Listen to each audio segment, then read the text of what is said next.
back to another awesome episode of Historical Recreations. Today I'm going to properly demonstrate how to press flowers and leaves, and we're going to create one of these. This is a Victorian style plated dried flower and leaf book.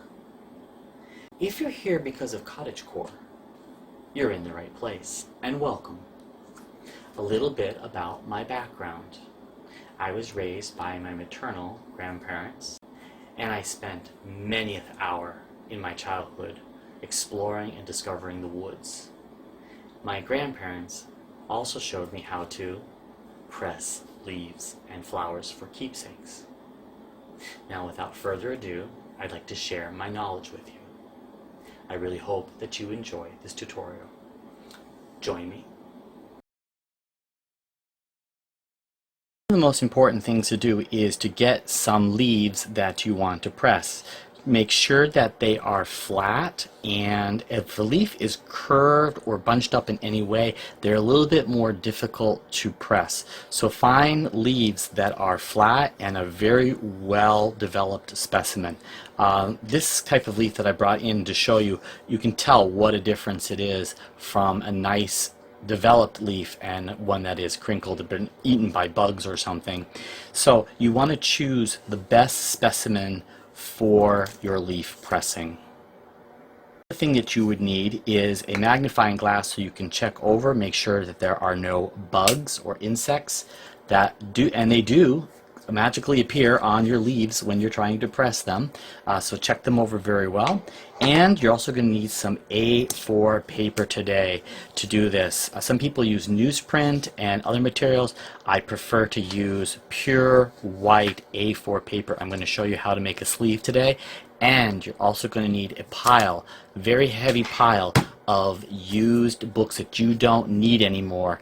And the reason why you want to use junk books or junk material is because sometimes the plant material bleeds, and if you are using a good book, you're going to destroy the book. Okay, everything else is in the tutorial. Okay, so now I'm going to demonstrate how to make a sleeve. So basically it is just folding the paper in half, making sure that the corners of the paper are all equal. Okay, and then I would fold up a 1/4 inch and another 1/4 inch. And what this does is it creates a sleeve, and you won't lose your specimen at all for pressing. And if there is ever a problem with mold or anything else, it will not, how you say, get out. So let's just center our leaf right here. I'm putting it upside down, putting it back in, refolding our paper. You don't need to tape it or anything because we don't want any plastics in there, because we want everything to be well ventilated. Now, get any book that you need that will be large enough. Actually, I would go a little bit deeper. We're looking for pressure now. Okay, and then put that right underneath there, and you can put several of these here. So let me press the rest of these leaves and we'll see what they look like. Larger flowers like this that have a three-dimensional part to them do not press well. So you need to make sure that these are at the bottom of the books, and that will give enough pressure to press it out. Now you also have to worry about bleeding. The more fleshier a flower is and the more flexibility it has, it will bleed. So possibly, there's a very deep possibility that there'll be bleeding on this one. Here again I'll demonstrate. I have a slightly fleshy flower. Now I'm going to position it correctly. I'm going to bend the head now because I don't want it folded. We want it to press just like this style. We don't want it upright. We want to make and create a specimen worthy of display.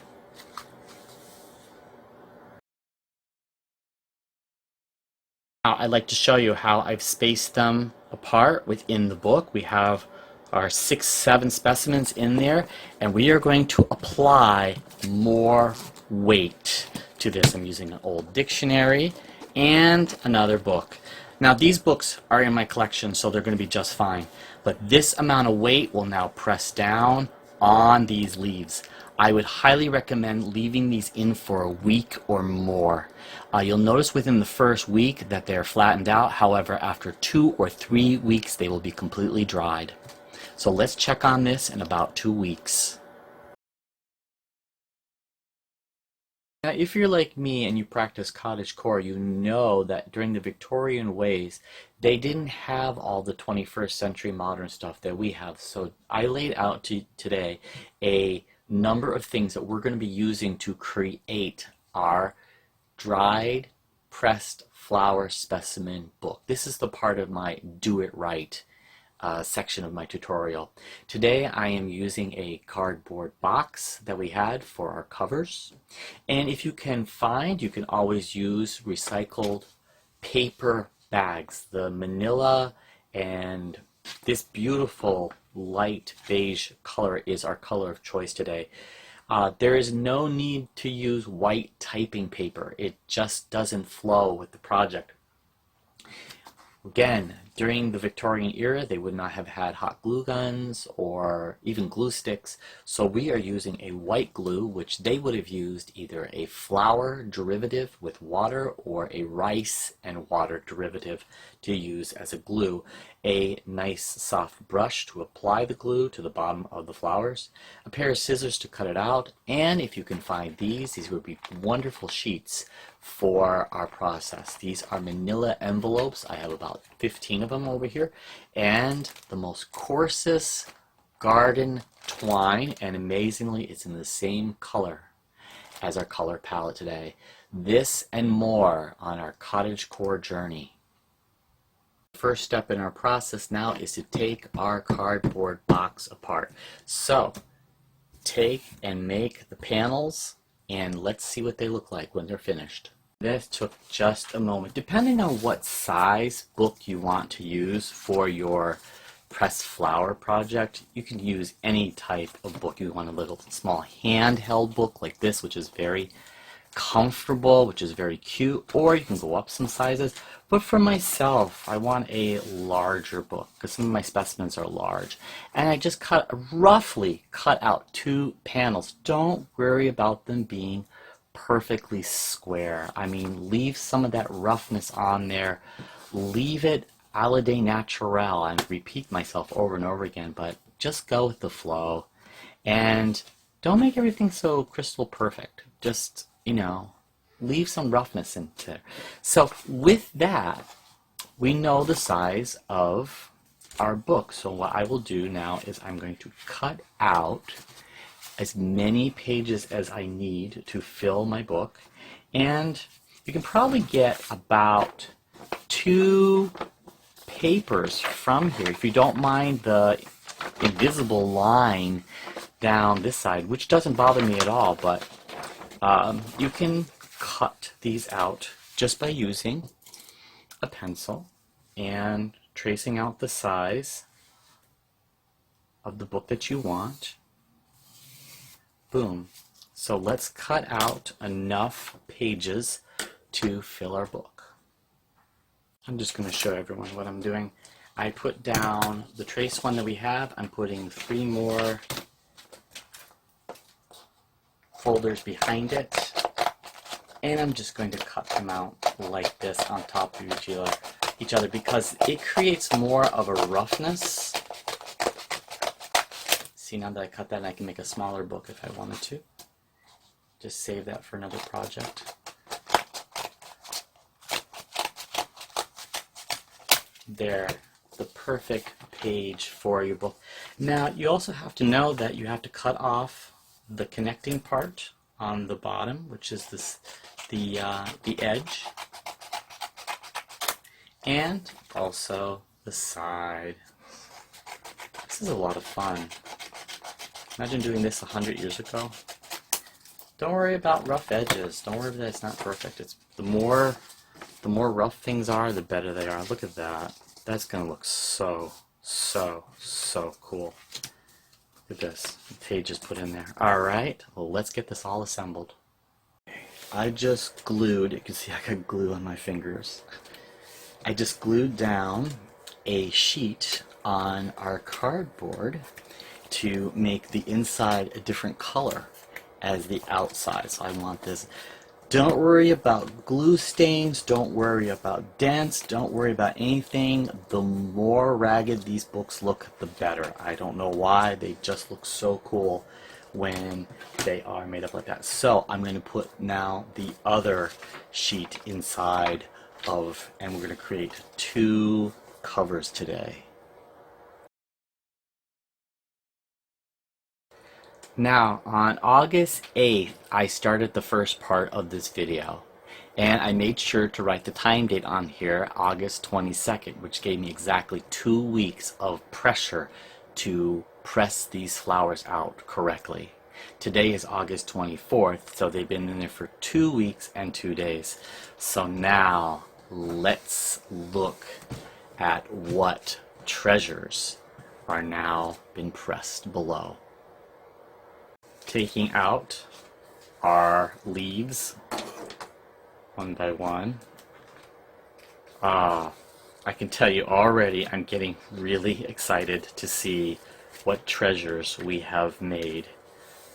And these envelopes have held up beautifully, and there's no bleeding, there is no fungus, everything worked out perfectly, which I'm getting very excited about. How many samples do we have? 1, 2, 3, 4, 5, 6. We have 6. 1, 2, 3, 4, 5, 6. And of course, I made out our beautiful mounting sheets that we're going to use these on. So let's open these one by one and see what they look like. Here comes the mystical, magical unveiling, and I've got my mount sheets prepared to transfer them over. This is like Christmas. Just open up and see. Wow, beautifully dried specimen came out perfectly. As you can see how beautiful this is going to look once we get that on our sheet. Now sometimes you'll see mounted specimens and there'll be like what looks like a little piece of tape over that. What that is basically is a piece of paper that had glue on it. So if you wanted to put glue on the back and just mount it like this across the specimen, that's perfectly good. You can do one up here. However, for our cottagecore book, we really just want to glue it down and leave it with like a halo glowing on the page.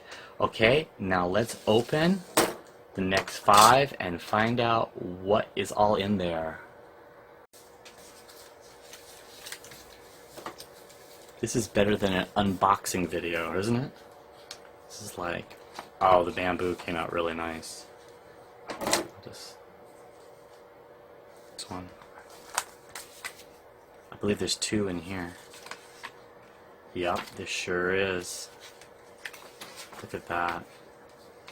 Very pretty. Look at these beautiful leaves that we have. Now, if you know the scientific name of your specimen, you can always write it down here.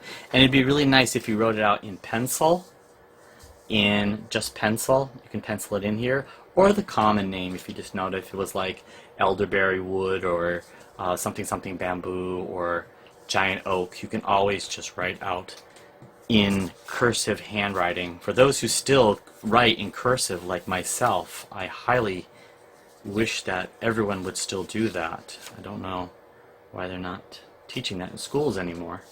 But look at this. That came out beautiful, pretty. The lavender color, just prize specimen here. Now, over the years, you will discover that, yes, these will age a bit, and that's what's so cool about pressing flowers, is that antique look. They will fade. They will go from their natural color to, say, like the color of the paper here. That will tell you the age of the flower, how long it was pressed. If they are kept out of light, they can stay green for a long time. Now, I had gone to Kew Gardens in England, outside of London, and they had specimens that are over 100 plus years old that still are in perfect color because they were kept out of light. And look at this, we have our little maple leaves. Look at this, little maple leaves. Little maple leaf guys over here. I don't know, do we want it? Yeah, why not? Let's just make another paper over here and put our pressed pine needles on there. Why not? We know that. That's cute by itself, right? And we're going to glue them down again with what? Our white glue. So let's do that now, and let's glue them down and then let them dry. What I'm going to be doing is today I'm going to be creating bleeder sheets. Now, bleeder sheets would go in between the specimens and their plates. So each and every one of the plates that we have, so we have now 6 plates, we should have one bleeder sheet. And what I'm doing right now, again, I'm going back into our paper, okay, and I'm going to create bleeder sheets. And these bleeder sheets is what would go between the specimen. Now, you can also use tissue paper if you have it. I do have some tissue paper around here, but I'm going to show you how to create a bleeder sheet.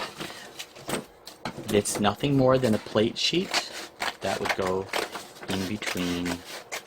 I'm going to show you what the tissue paper one would look like. Here I'm going to be demonstrating the tissue paper of choice.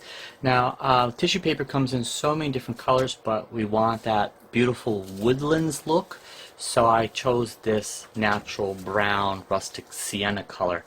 And you can mount a piece of tissue paper like this, slightly smaller than the bleeder sheet if you wanted to, okay? Or you could just cut the tissue paper to the same size as the bleeder.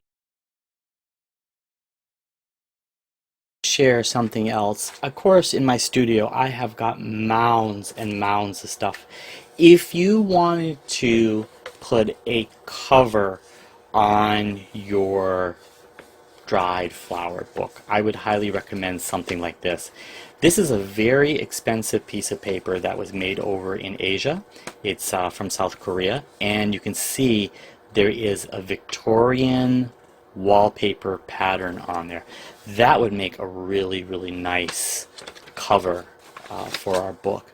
And then I had also found something even more ancient, this paper. This is hand-dyed mulberry paper. It's also made in South Korea. It is hand-dyed and is handmade, hand-pulled. And the reason why I know that is because I had visited the place that they had made this. So this is really, really nice. There is some sun fading on this. If you see very carefully, I had left it in the sun, and I like it. I'm thinking to myself, well, oh, you can see the differences in color. I'm thinking I'm not going to go with the Victorian wallpaper one today. I'm going to go with this beautiful, rich, dark beet color. Beets, if you eat beets as much as I do, I love beets from a fresh garden. But use this now to put on the cover of our... I'm thinking about actually incorporating that bleached part in there, which is just too cool. Some people may not agree, but I like really, you know, natural things. Very, very, very into natural. Oh, very precious. Creates wonderful memories. That's basically what a flower pressing book is. It's a memory book of that particular time that you went out and collected the flowers. You can see we got some overhang over here. I can always trim that off a little bit. I'm definitely going to show this sun-stained area. It's just too priceless to cover up, right? But our two beautiful covers now just dry. Studio, I'm creating a label. I had taken one of our pieces of manila envelope and then I had put a dark edge around it. I'm also using today a drop of burnt umber number 925. You can also use coffee or tea if you wanted to use a more natural staining. Paints were available during the Victorian era, even though acrylic was invented many years later. It does create a really nice aging effect for our label, and it's a very quick way. You can use coffee on this. You could use tea if you wanted to stain this more naturally, but I prefer the look of this rich brown that is created with burnt umber or any other natural elements. Now, I'm going to be applying this label. It says August Memories, pressed flowers from the year 2021. I wrote it out. I didn't want the 2021 to sound like it's 21st century, but you'd have to read the label in order to know what we had created. So let's now let this dry and then we will glue this on our cover. The part of the video that you've been eagerly awaiting. Here we have our beautiful garden twine. Here I've got my cover already placed out here, and I have my back cover over here. I had to choose which one I wanted for the front cover and which one I wanted for the back cover, and I'll put those out over there. We're going to then choose the order of our specimens, and I have all the specimens now dried over here and a bleeder sheet. And I'm going to show you how you can assemble this. The first thing is we want to put our cover down. We want to put a bleeder sheet down and then choose the appropriate specimen that we want. I think that I would like for my viewers to see the flower that we had pressed at the bottom. No, actually, in fact, I'm going to go with this one first. Our first plate is going to be the oak leaf. Then again, I'm going to be putting down a bleeder sheet and then choosing the next specimen. I think that I will choose this beautiful. No, I want to leave that for the last, the best for last, right? Okay, I'm going to put down the bamboo, a bleeder sheet. I definitely want the leaves. You can see I had put one leaf on the front and what the back looks like. Put that down next. And a bleeder sheet. I'm going to put down the leaves, bleeder sheet, and pine needles, and bleeder sheet, and then flower last, and then our cover.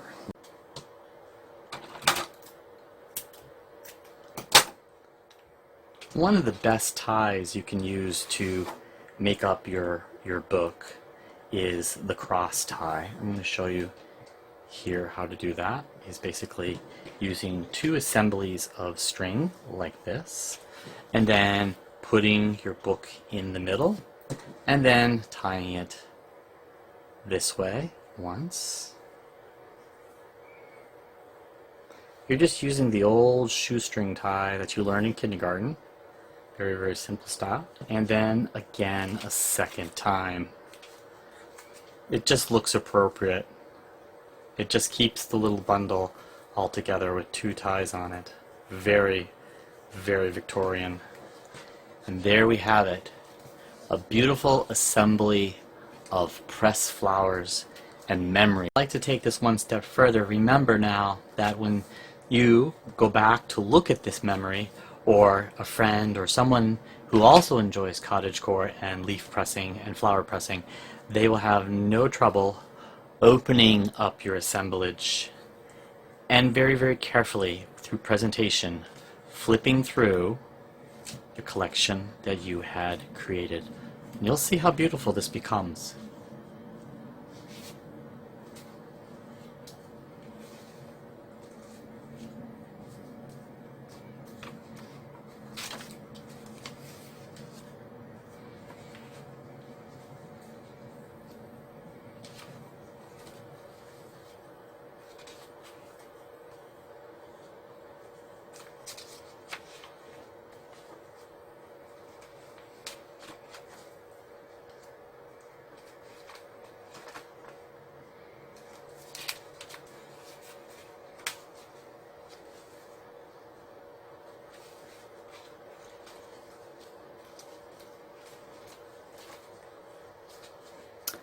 gothically and cottagecorely yours, Professor M.